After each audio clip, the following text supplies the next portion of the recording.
বিশ্বাস করেন আমার সাথে বুফরস্তে এক নেতা, আমাদের এটা কিন্তু রাজনৈতিক আলোচনা না, জাস্ট আমি ইসলাম বোঝানোর চেষ্টা করতেছি, খেয়াল করবেন। আমার সাথে একবার তার সাথে কথাবার্তা হয়েছে, আমাকে সে প্রশ্ন করছে, হুজুর আমরা কিন্তু ইসলামকে পছন্দ করি, আপনারা যদি সব দলে এক হয়ে যান। পর আমি কেউ আচ্ছা বেশ ভালো, আমি করে দুই দল পাইছেন বই আপনি কয়েছে অমুক অমনি গেছে, অমুক অমনি গেছে, অমুক অমনি গেছে। আমি কে কইছি আপনারে? কয় যে আমরা দেখি। আমি আমনে দেখেন কিন্তু আমি দেখি না, আমি যে সব এক। কথা বলে না, আমি আমনে দেখেন সব ভিন্ন কিন্তু আমি দেখি সব এক।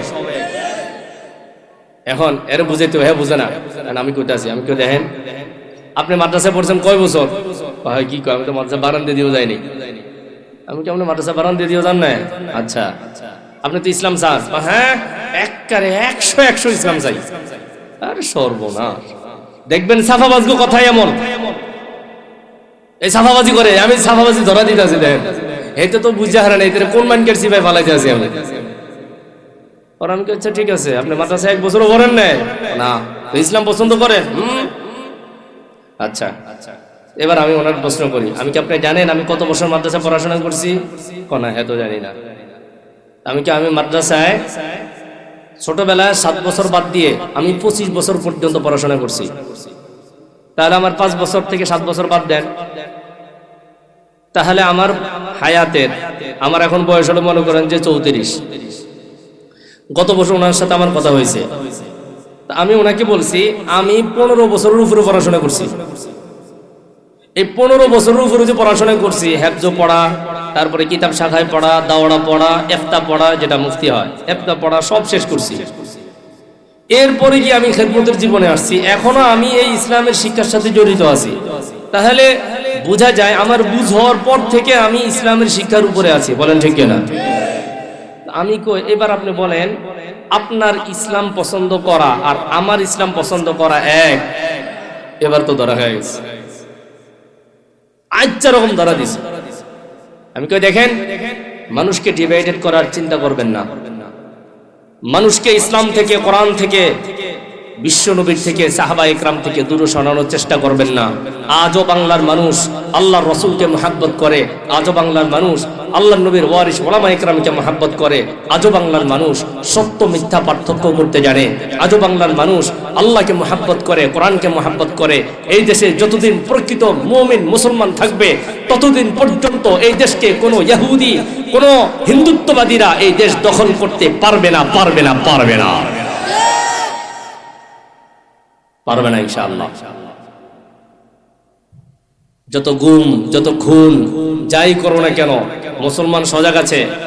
এই মুসলমান তো সেই মুসলমান যারা উহুদের ময়দানে 70 জন সাহাবী, যাদের জীবনটাকে ইসলামের জন্য উৎসর্গ করে দিয়েছিলেন, 70 জন সাহাবীর শাহাদাত বরণের পরে কোন সাহাবী পিছপা হন নাই। রাসূলুল্লাহর যখন আওয়াজ শুনছেন, এই 70 জন সাহাবীর লাশ সামনে রেখে লিল্লাহি তাকবীরের আওয়াজ দিয়ে কাফেরদেরকে তুরুদুরু করেছেন। আল্লাহ পাক আবার উহুদের ময়দানকে মুসলমানদের হাতে বিজয় দান করেছেন। এই জাতি সেই জাতি, কত মারবেন, কত খুন করবেন? সজাগ হন, দৃষ্টি রাখেন। আপনার নিরাপত্তা, আপনার আদর্শ, আপনার সন্তানকে ভদ্র বানানো, আপনার বাচ্চাকে সভ্য বানানো, আপনাকে একটা আদর্শ সমাজ, আপনাকে একটা আদর্শ পরিবার দুনিয়ার কোনো শিক্ষা দিতে পারে না একমাত্র ইসলামী শিক্ষা ছাড়া। কথা বলেন, ইসলামী শিক্ষা ছাড়া কোনো জাতিকে সভ্যতা শিখাইতে পারে না।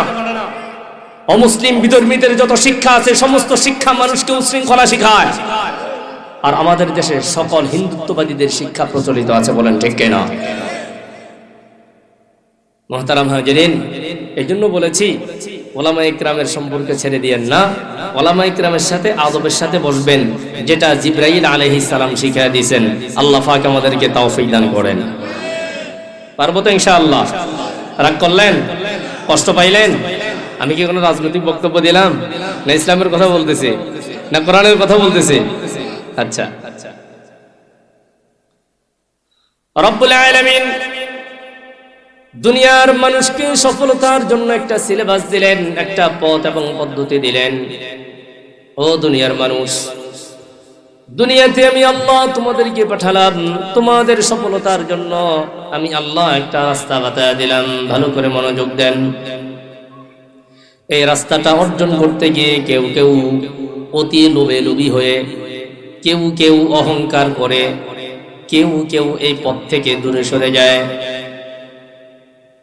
রব্বুল আলামিন বলেন, ও আমার মুমিন বান্দা বান্দিরা, মনোযোগ দিয়ে শোনো। আমি আল্লাহ তোমাদেরকে জানায়া দিলাম, আমি আল্লাহ যখন তোমাদেরকে মুমিন বানায়া পাঠাইছি, আমি রবের পক্ষ থেকে তোমাদের প্রত্যেকের জন্য একটা জান্নাত নির্ধারণ করে রেখেছি। বলেন সুবহানাল্লাহ। প্রত্যেক মুমিনের জন্য একটা জান্নাত নির্ধারিত করেছেন কে? আল্লাহ আমাদেরকে সেই নির্ধারিত জান্নাত কামাই করে ওই জান্নাতের অধিবাসী হওয়ার তৌফিক দান করেন। কিন্তু রব্বুল আলামিন বলেন, সুন্দর একটা মেসেজ, ভালো করে খেয়াল করেন। রব্বুল আলামিন বলেন, যে বান্দা বান্দির জন্য জান্নাত নির্ধারণ করে রেখেছি, এই বান্দা বান্দি নিজেদের কৃত কর্মের কারণে অনেক সময় এই বাড়িটা থেকে বঞ্চিত হয়ে যায়, জান্নাত থেকে বঞ্চিত হয়ে যায়। রব্বুল আলামিন সূরা কাহফে আমাদের সব প্রত্যেককে জানিয়ে দেয়, এ আমার বান্দা বান্দিরা শোনো, তোমরা যদি তোমাদের আমলগুলোকে সঠিকভাবে পালন না করো, আমি আল্লাহ তোমাদেরকে দুইটা জিনিস দিলাম। তোমাদের জন্য যে জান্নাত নির্ধারণ করে রেখেছি, মরণ পর্যন্ত যদি তোমরা আমাকে দুইটা প্রতিশ্রুতি দিতে পারো। কয়টা? সবাই বলেন কয়টা? তোমরা যদি আমাকে দুইটা প্রতিশ্রুতি দিতে পারো, আমি রব ঘোষণা করলাম তোমাদের প্রতিশ্রুতি আমি আল্লাহ তাআলা পুরা করব। কেননা আমি আল্লাহ পাকের সিফাত হচ্ছে ইন্নাল্লাহা লা ইউখলিফুল মিআদ।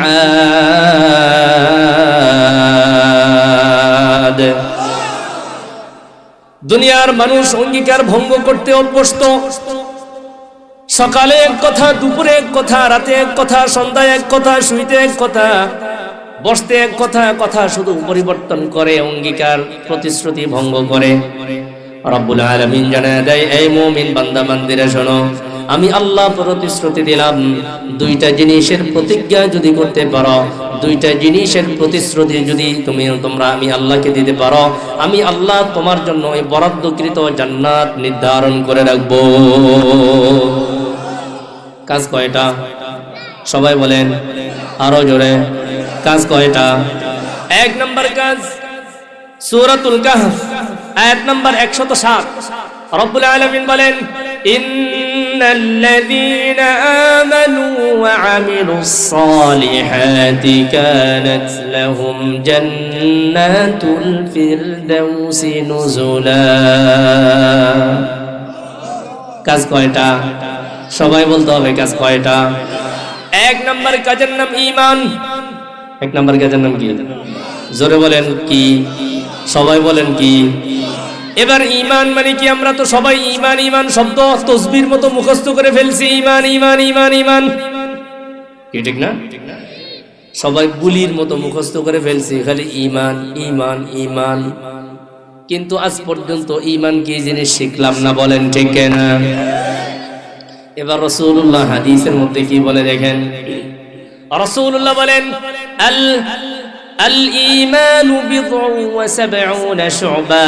যে ঈমান ঈমান তোমরা করতেছো, এই ঈমানের 77টা শাখা আছে, বলেন আল্লাহু আকবার।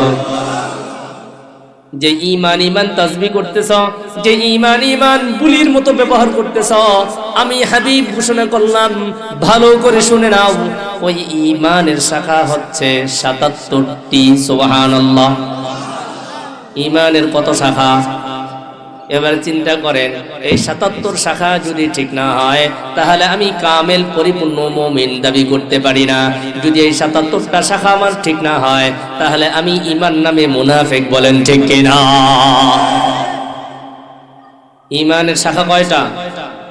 এখন বলেন, আমি এই 77টা শাখা যদি আজকে আলোচনা করতে যাই, তাহলে কয় দিন কয় রাত লাগবে? আমার সব নোট আছে কিন্তু আলহামদুলিল্লাহ, এর সামনে দেখছেন সব নোট আছে। আমি জুমার আলোচনায় ধারাবাহিক আজকে যতটুকু গেছি আগামী জুমা থেকে এরপর থেকে শুরু, এরপরের জুমায় যতটুকু গিয়েছি তারপরের দিন থেকে সিরিয়াল বাই সিরিয়াল শুরু। কিন্তু মাহফিলে যেটা পারবো না। তাহলে এতটুকু জেনে নেন, ইমানের শাখা কয়টি? এই ঘুমাইকে, ইমানের শাখা কয়টি? 7 10 7 কত হইব? হ্যাঁ 7 7 কত হইব? 77 মনে থাকবে। 7 0 70, 7 10 7 77। তাহলে ইমানের শাখা কয়টি? আচ্ছা, আর মনে হয় শোনেন নাই কথা, এটা শুনছেন? শোনেন নাই? আল্লাহ আল্লাহ আল্লাহ আল্লাহ, আয় হ্যাঁ, তাহলে তো আল্লাহ আমারে ধরবো। আল্লাহ গো মাফ করে দেন, আল্লাহ গো মাফ করে দেন। ইমানের শাখা 77টি। বুড়ো হয়ে গেছেন কেউ কেউ, ঘন জীবনও শোনেন নাই, অথচ ফিট একটা দেখা বাদ দিকে আমার দৌড় দেন, আমার ফিট দেওয়া বাদ দিয়ে দিকে আছেন। কি লেগা? ওই যে বেলালের ঘটনাটা টান দেয় নেই, ওঠো বেলাল মিনারাতে,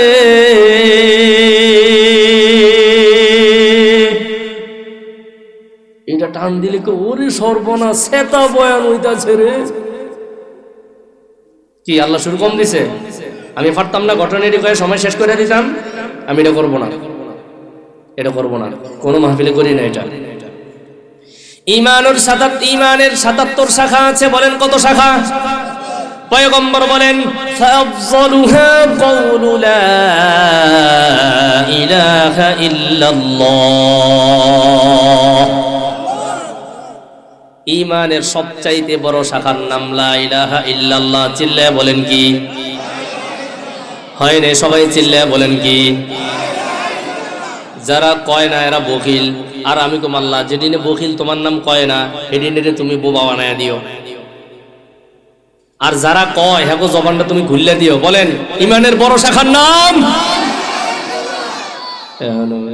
কত মানুষ আমগো নুরানি মাদ্রাসায় যদি এক শ্রেণীতে 20 গে বলেন হয়, ওগো লা ইলাহা ইল্লাল্লাহর ঠেলায় পুরা গেরাম রোগাবে। আর এখন কতগুলি মানুষ লা ইলাহা ইল্লাল্লাহ কয়, মনে মাঠে ময়দানের মাটি রোগাবে না। ইমানের বড় শাখার নাম? রাজনীতির মিছিলে নামায়া দেয় না 2টা চকলেট দিয়া, অমুক ভাইয়ের তরি, অথচ হ্যাঁ জেরা করে কথা হয় না। জোরে বলেন অমুক ভাইয়ের তরি ফুলের মতো পবিত্র। কন্যা আপনারা কন্যা ও মা, এই সময় গ্রামের হুরা পুরা শক্তি করতে নয় লাভ হয়। আর করবেন না? আল্লাহ কবুল করো, আল্লাহ কবুল করো। আচ্ছা এবার শোনেন। আচ্ছা, ইমানের বড় শাখার নাম লা ইলাহা। এই মাঠে ময়দানে গভীর রাত, আস্তে আস্তে রাত গভীরে যাচ্ছে, আর আপনার আর আমার জন্য আমার আল্লাহ প্রথম আকাশে আয়েশা আপনাকে আমাকে ডাকতেছে, ইয়া আইয়ুহাল ইনসান মা গাররাকা বিরাব্বিকাল কারীম। এরে বান্দা, কে আমার থেকে তোরে দূরে সরায় নিল? আমি আল্লাহ তোর কাছাকাছি আসছি, আমাকে ডাক, আমার কাছে ফিরে আয়। তুই জীবনে যত ভুল করছস আমি আল্লাহ ক্ষমা করে তোকে আমার আপন বানায় নিব। ইমানের 77 শাখা মনে আছে? সবচাইতে বড় শাখার নাম? জোরে বলেন। আচ্ছা, এখন এই সম্পর্কে কিছু কথা বলা দরকার ছিল, সময় তো কম।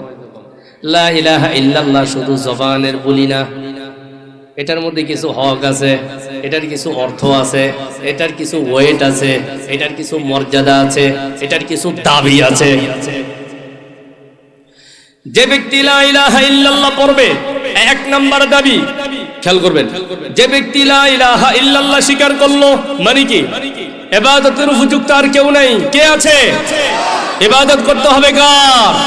চিল্লায়া বলেন কার? ইবাদতের উপযুক্ত একমাত্র কে? যে ব্যক্তি এটা স্বীকার করবে। রব্বুল আলামিন বলেন, যারা ঈমানদার, ইয়া আইয়ুহাল্লাযীনা আমানু লা তাত্তাখিযুল ইয়াহুদা ওয়ান নাসারা আউলিয়া।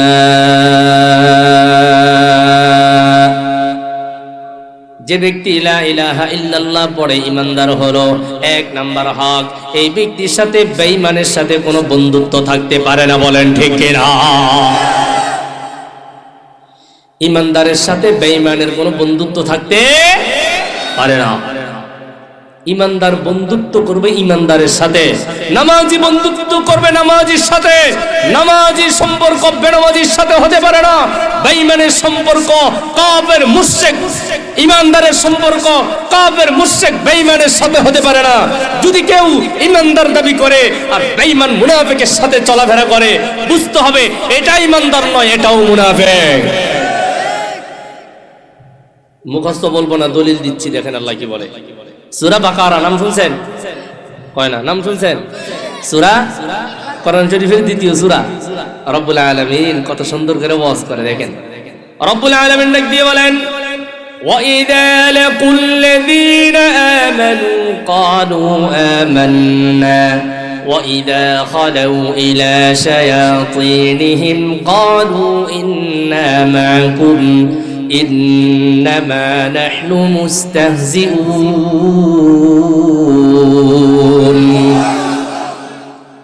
রব্বুল আলামিন ডাক দিয়ে বলেন, ও আমার হাবিব, মক্কায় একদল সুফিবাজ বের হইছে, আব্দুল্লাহ ইবনে উবাই, এরা আপনার পিছনে বড় বড় পাগড়ি পইরা আপনার ইমামতিতে আপনার পিছনে ইক্তেদা কইরা নামাজ পড়ে, গায়ের মধ্যে বড় লম্বা একটা জুব্বা লাগাইছে, মুখের মধ্যে বড় বড় দাড়ি লাগাইছে, আর তাসবিহ সবচাইতে বড়টা 1000 দানার, যেটা এইটা। ওগো পয়গম্বর, আপনি তো এগুলোরে চিনেন না, কিন্তু আমি আল্লাহ এগুলোরে ভালো কইরা চিনি। বলেন ঠিক কিনা? আল্লাহ এদের কিছু গুণের কথা রাসূলকে কয়, স্পেশাল গুণ। এই স্পেশাল গুণের মানুষ আমাগো সমাজে নাই। দেখালন কেমন? এই দেখালন সূরা বাকারা আয়াত নাম্বার 14, আল্লাহ বলেন, وَإِذَا لَقُوا الَّذِينَ آمَنُوا قَالُوا آمَنَّا। এই আব্দুল্লাহ ইবনে উবাই, এরা আপনার কাছে যখন থাকে তখন তারা আপনার কাছে প্রমাণ করতে চায়, ওগো প্রাণের হাবিব, আমরা আপনাকে মুহাব্বত করি, আমরা ইমানদারের দলের লোক। আচ্ছা, বেশ ভালো কথা। ও তাহলে তোমরা আমি নবীকে মুহাব্বত করো, কোরআন মানো, মানে আমাকে দলের লোক। আচ্ছা ঠিক আছে। রব্বুল আলামিন জানায় দেয়, পয়গম্বর এতটুকুনের মধ্যেই সীমাবদ্ধ না, সামনে আরেকটু আছে। ওয়াইদা খালাউ ইলা শায়াতিনহিম, আর এরা যখন শয়তানের দলে যায়, এরা যখন কাফেরের কাছে যায়, শয়তান মানে কি? কাফের। এরা যখন কাফেরদের দলে যায় তখন কাফেরদেরকে বলে, ও মক্কার কুফার, ও মক্কার কাফেরেরা রে, আমরা ঘোষণা করলাম, কালু ইন্না মাআকুম, আমরা তোমাদের সাথে আছি। বলেন নাউযুবিল্লাহ। রাসূলুল্লাহ জানে না, কিন্তু জানে কে? জানায়া দিছে কে? কাকে জানাইছে? আল্লাহর রাসূলকে জানায়া দিছে। এরা আপনার পিছনে ইক্তেদা করে, ইমাম সাহেবের পিছনে সর্বপ্রথম কাতারেই থাকে। ইমামের পিছনে মাঝে মাঝে মুয়াজ্জিন সাহেব জায়গা পায় না, ইমামের বরাবর মুয়াজ্জিন সাহেব দাঁড়াবে, জায়গা পায় না, পিছাপ আগে এসে দাঁড়ায়। কিন্তু আসলে এটা তো পিছাপ নাই, দিয়েছে বড় শয়তান। আল্লাহ রাব্বুল আলামিন জানায় দেয়, হাবিব, এরা আপনার কাছে যখন আসে তখন বলে, আমরা ইমানদারের দলের লোক, সাহাবীদের দলে আছি। আবার যখন কাফেরদের সাথে যায় তখন সেখানে গিয়ে বলে, ও কাফেরেরা, ইন্না মাআকুম, আমরা তোমাদের দলে আছি। আচ্ছা বলেন, একজন মুমিন ইমানদারের দলে আবার কাফেরদের দলে থাকতে পারে? জোরে কয় না। অন্ধকার আর আলো একসাথে থাকতে পারে? এখান থেকে বাতি যদি খুলে ফেলেন কি হয়ে যাবে? বাতি দিয়েছেন, কি হয়ে গেছে? তাহলে আলো অন্ধকার এক জায়গায় রাখতে পারবেন? পারবেন না তো। ঠিক তদ্রুপ ইমানদার আর কাফের এক হতে পারে না, পারে না, পারে না। ইমানদার মুনাফিক এক হতে পারে না। রব্বুল আলামিন আমার আপনার হাবিবকে জানায় দেয়, ওগো হাবিব, এরা বড় একটা ষড়যন্ত্র করেছে। কি ষড়যন্ত্র? এদেরকে যদি কাফেররা জিজ্ঞেস করে, এ আব্দুল্লাহ ইবনে উবাই, ওই যে মুহাম্মাদের কাছে গেলি, তার বৈঠকে বসলি, ওয়াজ মাহফিলে বসলি, মসজিদে নববীতে পয়গম্বরের পিছনে নামাজ পড়লি, কারণটা কি? তখন তারা কয়, ইন্নামা নাহনু মুস্তাহজিউন,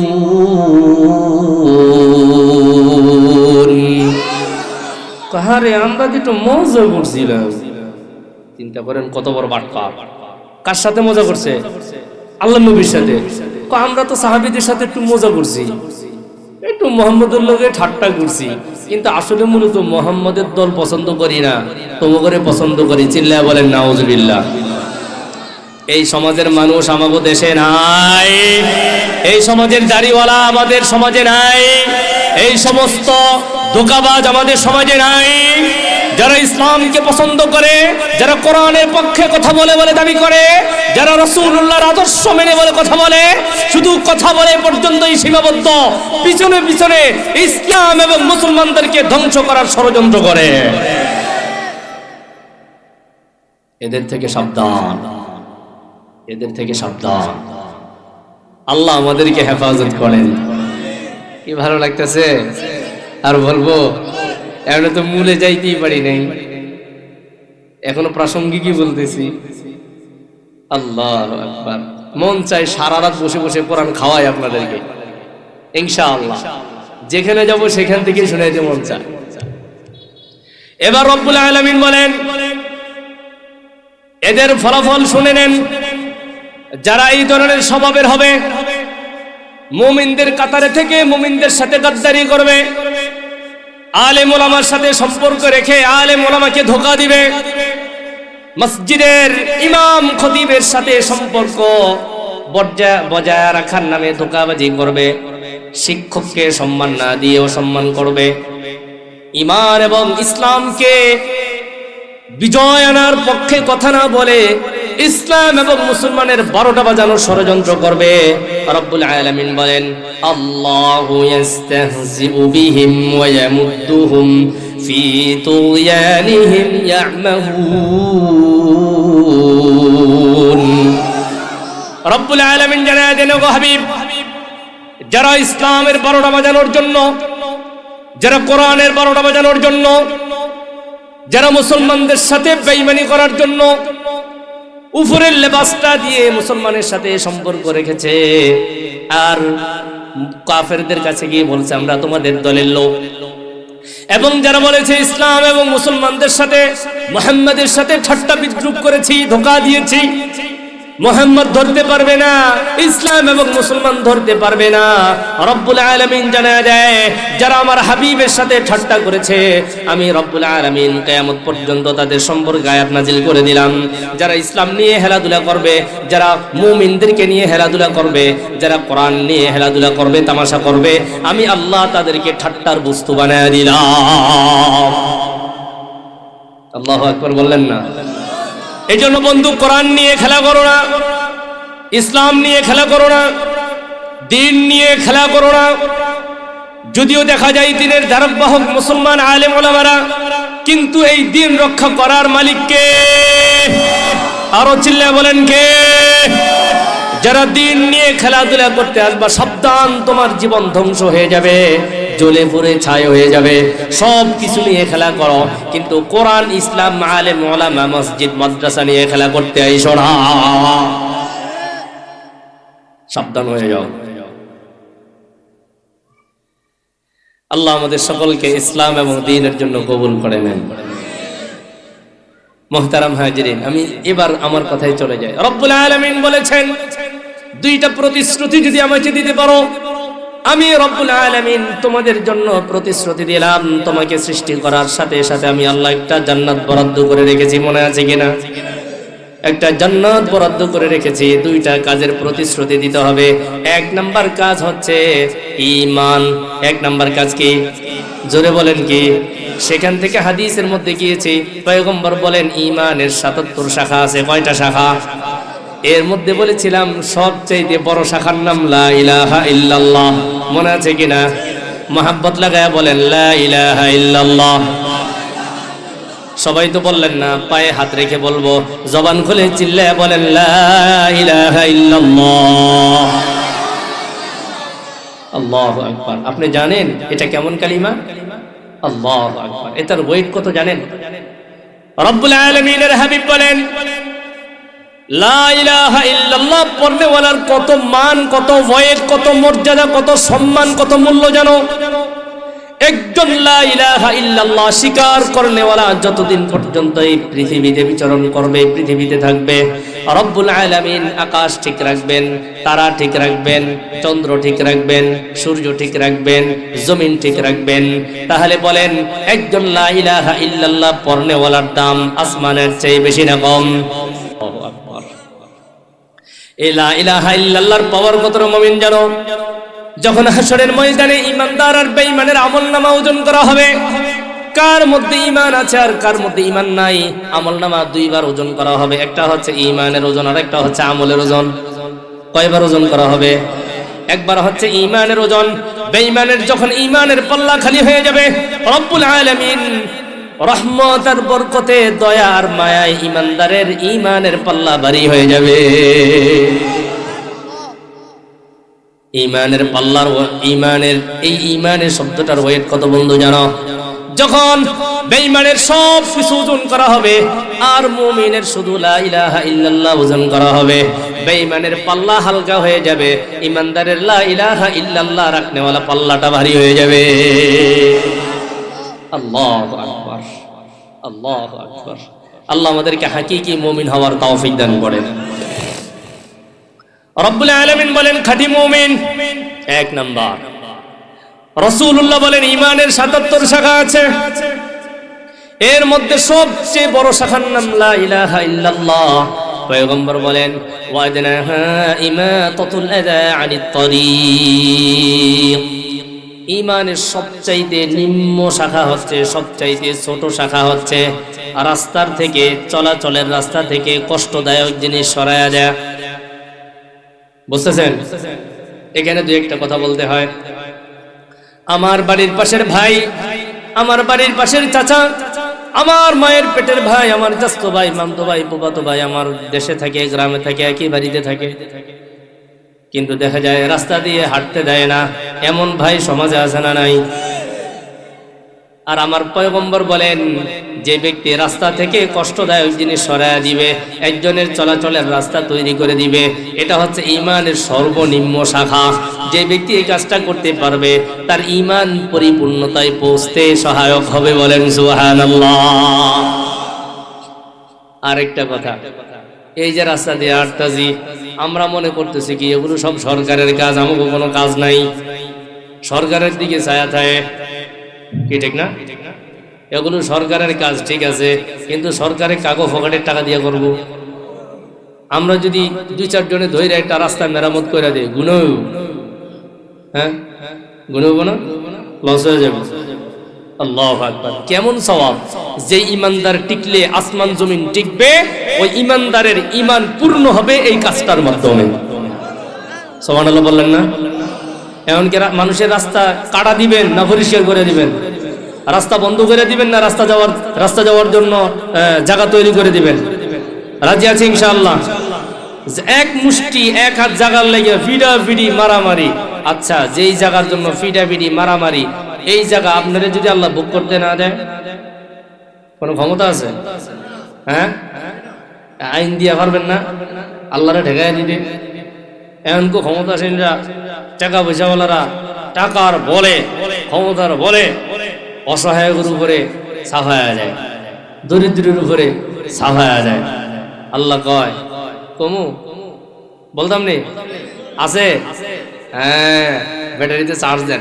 সূরা আনকাবুত, সূরা আনকাবুত রব্বুল আলামিন ডাক দিয়ে বলেন, ও আমার বান্দা বান্দিরা, দুনিয়ায় তুমি জোর জাপটা করে, দুনিয়ার ক্ষমতা দিয়া, দুনিয়ার শক্তি দিয়া, দুনিয়ার মানুষকে ঠকায়া দিলা, কিন্তু আমি আল্লাহ জানায়া দিলাম, শোনো, সূরা আনকাবুত আয়াত নাম্বার 4, أم حسب الذين يعملون السيئات أن يسبقونا ساء ما يحكمون আবার বলেন আল্লাহু আকবার। ভালো করে শুনে নেন, যারা জুলুম করেন, যারা ঠগান, যারা ক্ষমতা প্রয়োগ করেন, টাকা দিয়া নিজের পক্ষে রায় নিয়ে আসেন, অথচ নিজে জানেন দুনিয়ার সবাইরে বোকা বানানো যায়, নিজের বিবেকটারে বোকা বানানো যায় না। রব্বুল আলামিন বলেন, এরে বান্দা শুনে নে, দুনিয়ার সব মানুষকে বোকা বানাইতে পারলি, আইয়াসবিকুনা ইয়ামালুনা আস-সাইয়্যাতি আইয়াসবিকুনা, অন্যায় কাজ করে দুনিয়ার সব মানুষকে বোকা বানাইতে পারলি, কিন্তু খবরদার সাআ মা ইয়াহকুমুন, দুনিয়ার সব মানুষকে বোকা বানানো সহজ, আমি আল্লাহকে বোকা বানানো এত সহজ নয়। ঠিক না? দুনিয়ার সব মানুষকে বোকা বানানো সম্ভব, কিন্তু রব্বুল আলামিনকে বোকা বানানো সম্ভব না। জানাই দিছেন, ঠান্ডা মাথায় চিন্তা করেন আল্লাহ কি কয়। এ কোরআন শরীফ খালি হুজুরকে লাগিয়া না, এটি সব আমরাকে আওয়াজ, আমরা কেউ ঠগাই না, আজ পর্যন্ত ঠগামো না ইনশাআল্লাহ। যত ঠগাই না বাটি সব আমরা মিয়া রাগ করলেন। আরে আপনারা না, অনেক মানুষ আছে ঠগায়। আহা, কেমনে বুঝাবো ভাই জান, কেমনে বুঝাবো বলেন? এ কোরআন তো আপনার জন্য, আমার জন্য। আহা, আল্লাহ সবাইকে সম্পদের লোভ থেকে হেফাজত করেন। সম্পদ লোভী হয়েন না। এবার সম্পদ লোভের জন্য একটা কথা বলি, বলবো? মজা লাগতেছে? কোরআন থেকে বলছে, মজা লাগতেছে? আচ্ছা, এবার শোনেন। কোন এক যুদ্ধে মুসলমানরা যখন বিজয় অর্জন করে, এটা বোঝার জন্য ছোট্ট একটা ঘটনা বলে যাই। আফগানিস্তান, কাফের তথাকথিত আমেরিকার লাল বাহিনী, এরা কুকুর শুকুরের থেকেও খারাপ, বলেন ঠিক কিনা? যেটি বেঈমান, আল্লাহর চন্দ্র দেখে, সূর্য দেখে, আকাশ দেখে, সকাল দেখে, সন্ধ্যা দেখে, রাত বড় দেখে, ছোট দেখে, দিন বড় দেখে, ছোট দেখে, এর পরেও আল্লাহর পরিচয় নেয় না, আল্লাহকে চিনে না, এগুলো নিকৃষ্ট, এগুলো জঘন্য, এগুলো কুকুর শুকুরের চেয়েও নিকৃষ্ট। এরা আফগানিস্তানের মুসলমানকে কি পরিমাণ মারছে আমরা সবাই জানি, ঠিক কিনা? কিন্তু আফগানিস্তানের মুসলমানরা যখন জায়গা উঠছে মুজাহিদরা, এবার আমেরিকা সেই বাহিনী নিজেদের যুদ্ধ বিমান, অস্ত্র, ক্যান্টনমেন্ট এবং নিজেদের থাকার স্থান সব ফালায়া থিয়া, কেউ দৌড়ায়, কেউ আইটা যায়, কেউ বিমানে ঝুললে ফালায়। কি দেখেন না নাকি? বিমানে ঝুললে ফালাইছে না? কেমন পাগল হওয়া হয়েছে, বোঝে ঠেলাটা। যদি আমি থাই তাহলে আমার ভিড়ে চামড়া তো দূরের কথা, আমার হাড্ডিও কেউ খুঁজে পাইব না। কথা কয় না, কথা কন না দি। দেখেন না, আমি তো দেখছি বিমানে ঝুললে ঝুলে গেছে, রশি ফালাইছে, রশি ঝুলে ঝুলে ফালায়। হ্যাঁ কি ঠিক আছে তো? কথা বলেন, ঠিক আছে তো? আচ্ছা, এবার আমেরিকার বাহিনী যখন ফালাইছে, আমেরিকার বাহিনী যখন ফালাইছে, মুসলমানদের তখন বিজয় হাতে আইসা গেছে। আফগানিস্তানকে কেউ স্বাধীন এটা অনুমতি দেয় নাই, কিন্তু আফগানিস্তান স্বাধীন হয়েছে। আফগানিস্তান এখন বিশ্বের মধ্যে আলোচিত শান্তি রাষ্ট্র হিসেবে প্রমাণিত হয়েছে। ঠিক আছে তো? হ্যাঁ, এগুলো কিসের ফসল? ইসলামের ফসল, এগুলো দ্বীনের ফসল, এগুলো কোরআনের ফসল।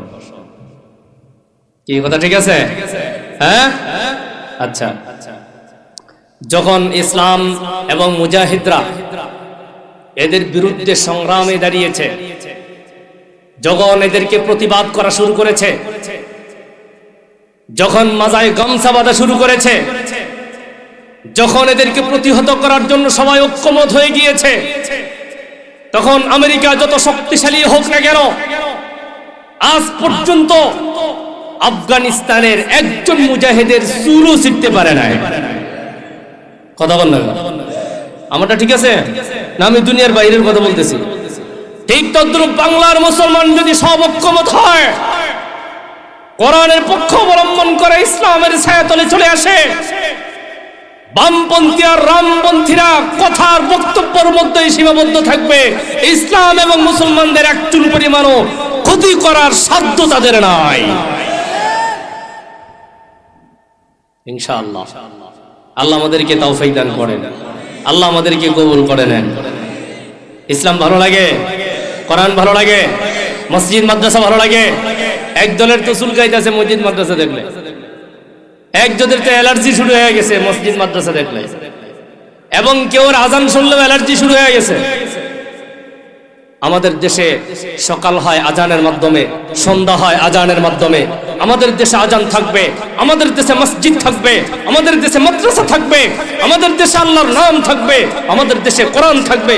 যারা কোরআনের বিরোধিতা করবে, ইসলামের বিরোধিতা করবে, আজানের বিরোধিতা করবে, রাসূলুল্লাহর বিরোধিতা করবে, সাহাবাদের বিরোধিতা করবে, আল্লাহকে অস্বীকার করবে, ইসলামকে অস্বীকার করবে, ইসলামের বিরুদ্ধে কথা বলবে, ইসলাম থাকবে, তাদের ঠাঁই বাংলাদেশে হবে না।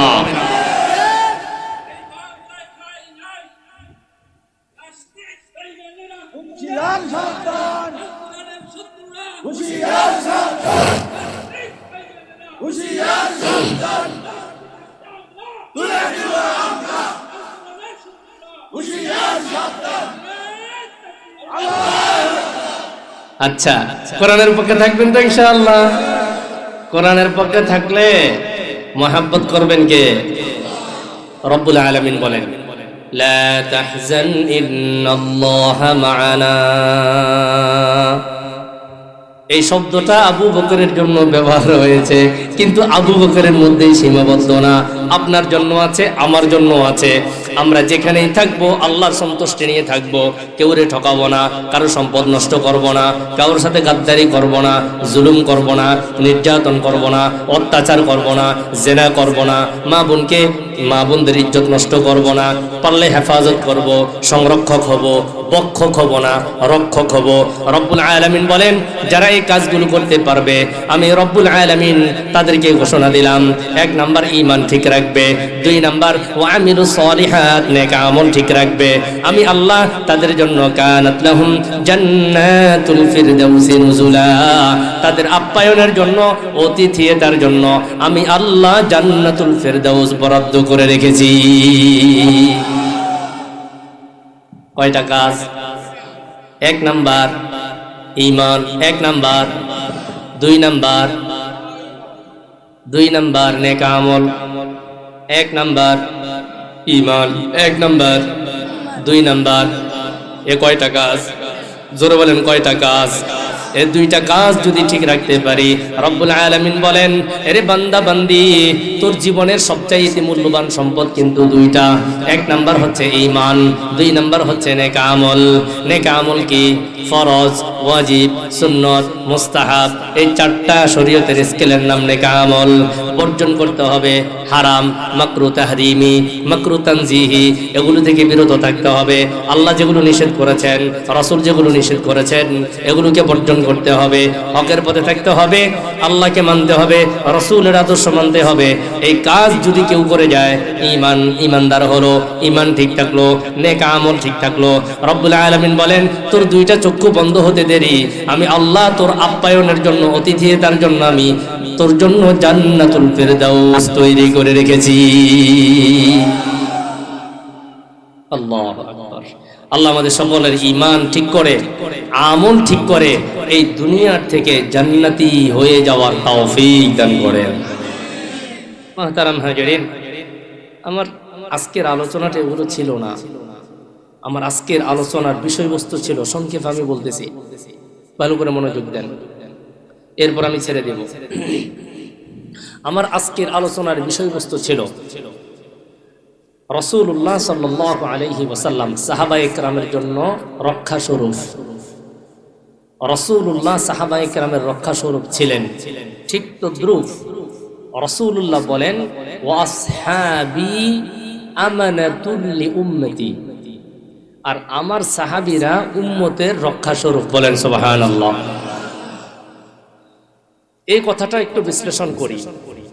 আমাদের সমাজে কিছু ভাইকে, দ্বীনী ভাইকে দেখা যায় মাঝে মাঝে আল্লাহর নবীর না বুঝা না যাই না আল্লাহর নবীকে গালি দেয়, আল্লাহর নবীর সম্পর্কে বাজে কথা বলে। কিন্তু অথচ আল্লাহর নবী আমাদের প্রত্যেকের ঈমান, আমল, রক্ষা স্বরূপ এবং নিরাপত্তা স্বরূপ। আমাদের রাসূল যদি না হতো আপনি আমি ঈমান পাইতাম না, আল্লাহ পাইতাম না, কোরআন পাইতাম না, ইসলাম পাইতাম না। কোরআন, ইসলাম, আদর্শ, মানবতা এগুলো সব কিছু পেয়েছি রাসূলুল্লাহর মাধ্যমে। আর সাহাবায়ে কেরাম পাইছেন রাসূলুল্লাহ থেকে, আর আমরা পাইছি সাহাবায়ে কেরাম থেকে, উলামায়ে কেরামের মাধ্যমে, আইম্মায়ে কেরামের মাধ্যমে। এজন্য রাসূলুল্লাহ বলেন আমি আমার সাহাবীদের জন্য হয়েছি আমানত স্বরূপ, মানে রক্ষা স্বরূপ, নিরাপত্তা স্বরূপ। আর আমার সাহাবীরা হচ্ছে আমার উম্মতের রক্ষা স্বরূপ, নিরাপত্তা স্বরূপ। কেউ যদি সাহাবায়ে কেরামকে বাদ দিয়ে রাসূলুল্লাহর মুহাব্বত পাইতে চায়, আমি বলবো সে অন্ধের জগতে বসবাস করছে। রাসূলুল্লাহর কলিজার টুকরা সাহাবায়ে কেরামকে বাদ দিয়ে মাইনাস করে কেউ রাসূলুল্লাহর সন্তুষ্টি অর্জন করতে পারবে না। আর যে রাসূলুল্লাহর সন্তুষ্টি অর্জন করতে পারবে না, এই ব্যক্তি হাসরের ময়দানে রাসূলুল্লাহর শাফাআত থেকে বঞ্চিত হবে, তথাকথিত সে জান্নাত থেকে বঞ্চিত হয়ে যাবে। কি কথা বুঝতেছেন? হ্যাঁ, তাহলে আমরা সবাই ইসলাম, কোরআন, আল্লাহ, রাসূল এই বিষয়গুলোর প্রতি যেমন মহাব্বত রাখতে হবে, ঠিক তদ্রুপ ঈমান রক্ষা করতে হলে, আমল রক্ষা করতে হলে সমস্ত সাহাবায়ে কেরামের প্রতি আমাদের মহাব্বত, ভালোবাসা থাকা লাগবে। আমি একটা রেফারেন্স দিচ্ছি, খেয়াল করেন। সূরা তাওবা, সূরা তাওবা, সূরা তাওবা থেকে আমি আপনাকে একটা রেফারেন্স দিচ্ছি। রব্বুল আলামিন ডাক দিয়ে বলেন, সূরা তাওবা আয়াত নাম্বার 100, والسابقون الأولون من المهاجرين والأنصار والذين اتبعوهم بإحسان رضي الله عنهم ورضوا عنه وأعد لهم جنات تجري تحتها الأنهار خالدين فيها أبدا ذلك الفوز العظيم।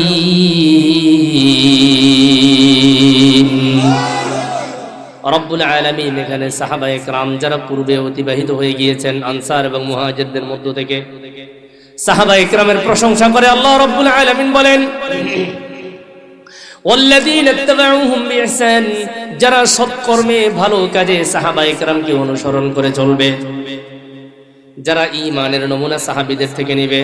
আমি যদি আপনাকে আরেকটু বলি, আমি সংক্ষেপে ছেড়ে দিচ্ছি, আমি যদি আপনাকে আরো একটু সুন্দর করে বলি, রব্বুল আলামিন বলেন, ওয়া ইযা কিলা লাহুম আমিনু কামা আমানান নাস ক্বালু আনুমিনু কামা আমানাস সুফাহা আলা ইন্নাহুম হুমুস সুফাহা ওয়ালাকিন লা ইয়ালামুন।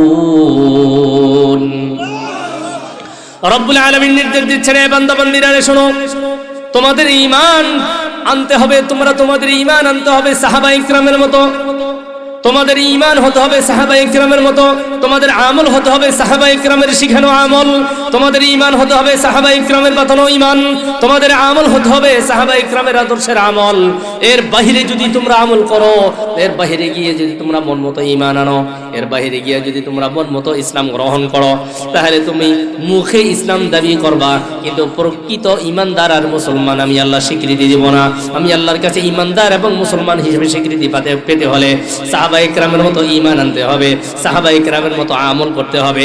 রব্বুল আলামিন ডাক দিয়ে বলেন, যারা সৎ কর্মগুলো সাহাবায়ে কেরামকে সম্মান করে, সাহাবায়ে কেরামের আদর্শ অনুযায়ী সৎ কর্মগুলো করবে, রব্বুল আলামিন বলেন সাহাবীদেরকে যেইভাবে রব্বুল আলামিন দুনিয়াতে রাদিয়াল্লাহু আনহুম ওয়া রাদু আন সাহাবীদের প্রতি সন্তুষ্ট ছিল, যে ব্যক্তি সৎকর্মে ঈমানে সাহাবায়ে কেরামকে ফলো করবে, সাহাবায়ে কেরামকে আদর্শ মানবে, সাহাবায়ে কেরামকে রক্ষা স্বরূপ গ্রহণ করবে, রব্বুল আলামিন বলেন যেইভাবে সাহাবীরা জান্নাতের সার্টিফিকেট পাইছে, যেইভাবে সাহাবীদের প্রতি আমি আল্লাহ দুনিয়াতে সন্তুষ্ট ছিলাম, আমি ওই আমার বান্দা বান্দির প্রতি সন্তুষ্ট থাকবো। বলেন সুবহানাল্লাহ। এই জন্য কিছু বন্ধুদেরকে দেখা যায় সাহাবায়ে কেরাম সম্পর্কে বাজে মন্তব্য করে। আমাদের সাহাবীদের সম্পর্কে বাজে মন্তব্য করার কোনো অধিকার, রাসূলুল্লাহ বলেন, হযরত আব্দুল্লাহ ইবনে আব্বাস রাদিয়াল্লাহু তাআলা আনহু থেকে রওয়ায়াত, তিনি বলেন মান সাব্বা আসহাবি, যে ব্যক্তি আমার কোন একজন আদনা থেকে আদনা, ছোট থেকে ছোট সাহাবীকে গালি দিল, আল্লাহর পয়গম্বর বলেন লা'নাতুল্লাহি আলাইহি ওয়াল মালাইকাতি ওয়ান নাসি আজমাইন, ওই ব্যক্তির উপরে সমস্ত মানুষ, ফেরেশতা এবং যত মানুষ দুনিয়াতে আগমন করেছে, করবে, সমস্ত মানুষের অভিশাপ তার উপরে, বলেন নাউজুবিল্লাহ। এই জন্য সাহাবায়ে কেরামকে অসম্মান করে কথা বলা যাবে না। আল্লাহ পাক আমাদের সকলকে যে কথাগুলো বলা হয়েছে এই কথাগুলোর উপরে ইখলাসের সাথে আমল করার তৌফিক দান করেন। ওয়া আখিরু দাওয়ানা আলহামদুলিল্লাহি রাব্বিল আলামিন। দোয়া হবে ইনশাআল্লাহ।